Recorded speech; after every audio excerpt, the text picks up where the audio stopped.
अंधेरे जंगल का गांव। एक रहस्यमयी कहानी जो आपके रोंगटे खड़े कर देगी। उत्तर भारत के एक दूर दराज इलाके में एक गांव था, काली खेत। नक्शे में नाम था, पर वहां कोई जाना नहीं चाहता था। जो भी वहां गया वापस नहीं लौटा, या लौट कर आया तो बोलना ही भूल गया। गांव के चारों ओर घना जंगल था, इतना घना कि सूरज की रोशनी भी मुश्किल से जमीन तक पहुंच पाती। कहा जाता था कि उस जंगल के बीचों बीच एक पुराना कुआं था, और उस कुएं से रात के 12 बजे किसी औरत के रोने की आवाज आती थी।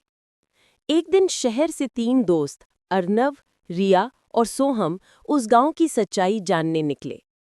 वो सब पत्रकार थे, और उन्होंने ठान लिया था कि काली खेत के रहस्य को उजागर करेंगे।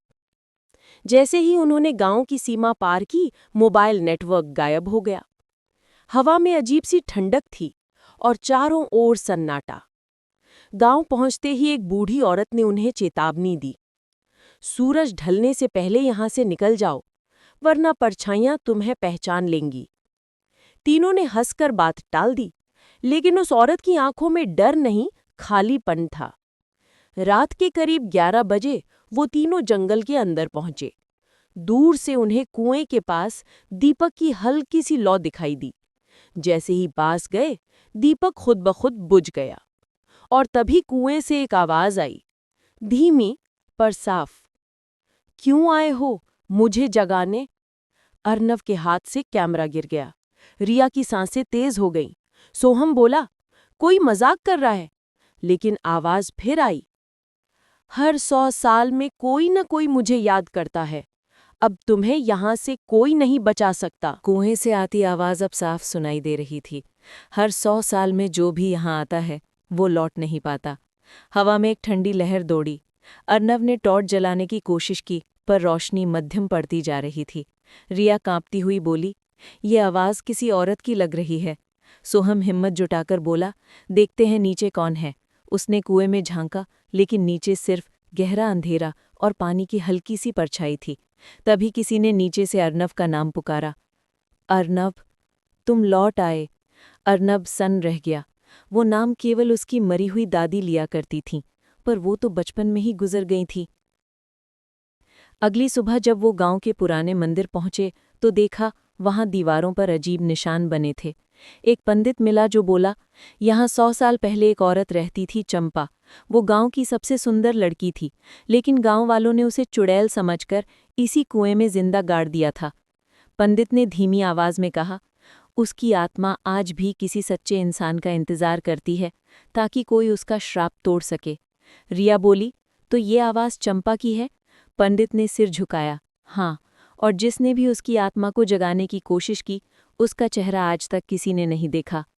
तीनों ने फैसला किया कि वो रात को फिर उस कुएं के पास जाएंगे और चंपा की आत्मा को मुक्त करेंगे। जैसे ही आधी रात हुई, हवा में धुआं सा फैलने लगा। पत्तों के बीच से एक औरत की आकृति दिखी, सफ़ेद कपड़े में, बाल खुले, आंखों में आंसू। वो बोली, मुझे मुक्ति चाहिए, लेकिन पहले तुम्हें मेरी सच्चाई जाननी होगी। अचानक उनके सामने अतीत के दृश्य तैरने लगे। गांव वाले चंपा को बांध रहे थे, आग जला रहे थे और उसे कुएं में फेंक रहे थे। चंपा की चीखें गूंज रही थीं, मैं चुड़ैल नहीं हूँ। रिया की आंखों से आंसू बहने लगे। सोहम ने कांपती आवाज में कहा, हम तुम्हें मुक्ति दिलाएंगे चंपा। अर्नव ने हाथ जोड़कर कहा, हे चंपा, हम तुम्हारे अन्याय का बदला नहीं ले सकते, पर तुम्हें शांति मिले। जैसे ही उसने मंत्र पढ़ा, कुएं से तेज रोशनी निकली और हवा में गूंज उठी एक चीख, आखिर किसी ने मुझे याद किया, अब मैं सो सकूंगी। और वो आकृति धीरे धीरे धुएं में बदलकर हवा में गायब हो गई। गांव के आसपास की ठंडी हवा अचानक गर्म हो गई।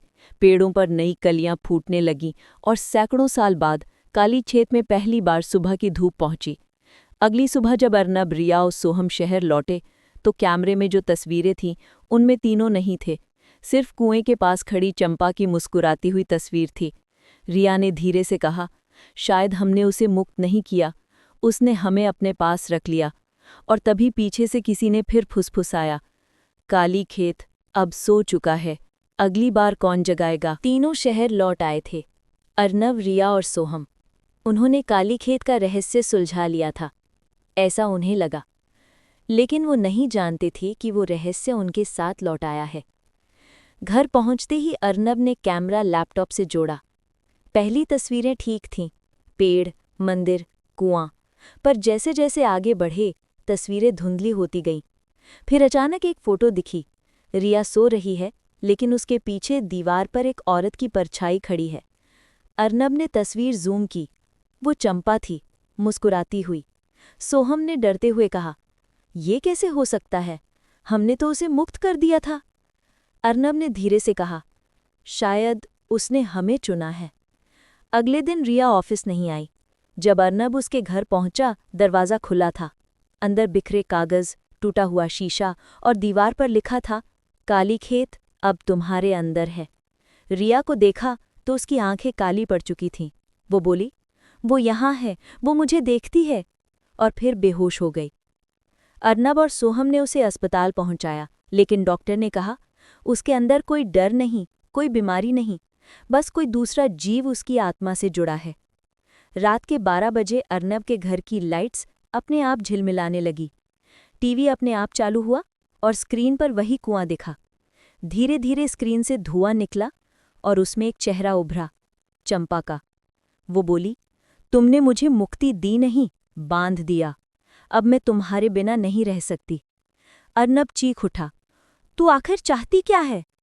चंपा ने फुसफुसाया, अपना गांव, अपना घर और अपनी जगह तुम्हारी दुनिया में। सुबह अखबारों में खबर थी, 3 पत्रकार रहस्यमयी ढंग से गायब।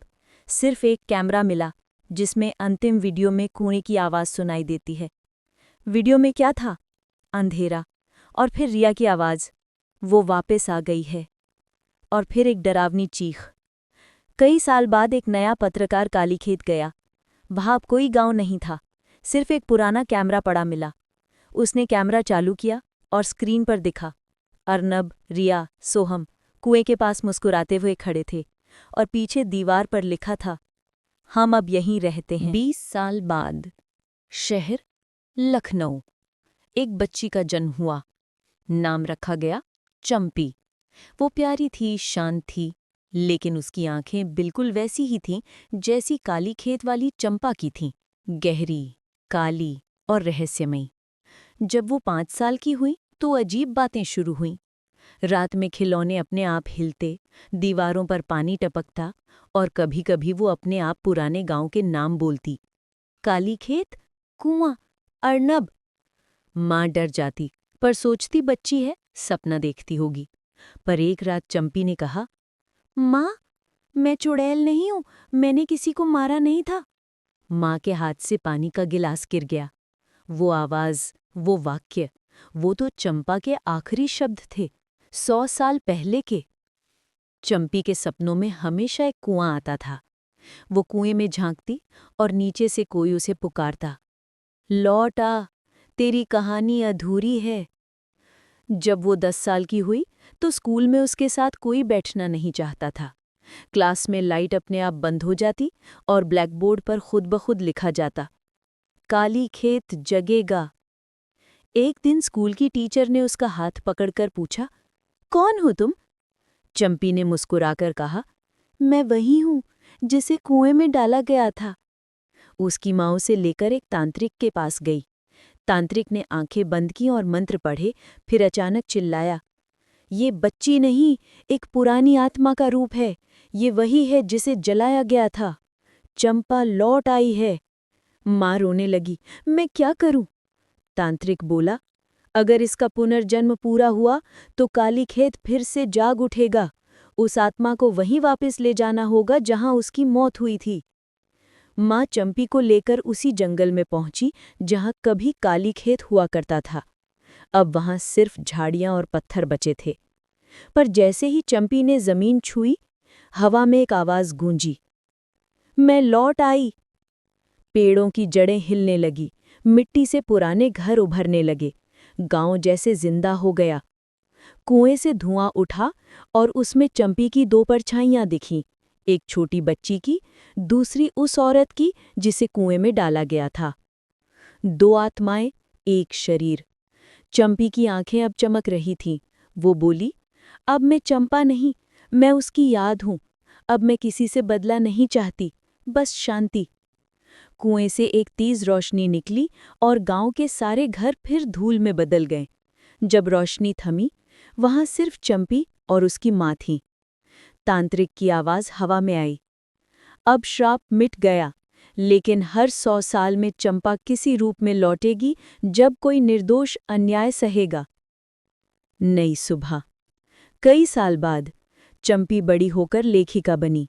उसने एक किताब लिखी, अंधेरे जंगल का गांव।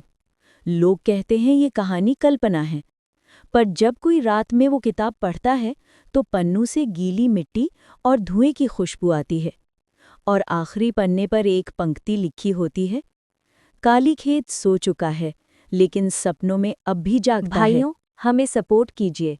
लाइक, कमेंट, शेयर, सब्सक्राइब ज़रूर करें। शुक्रिया।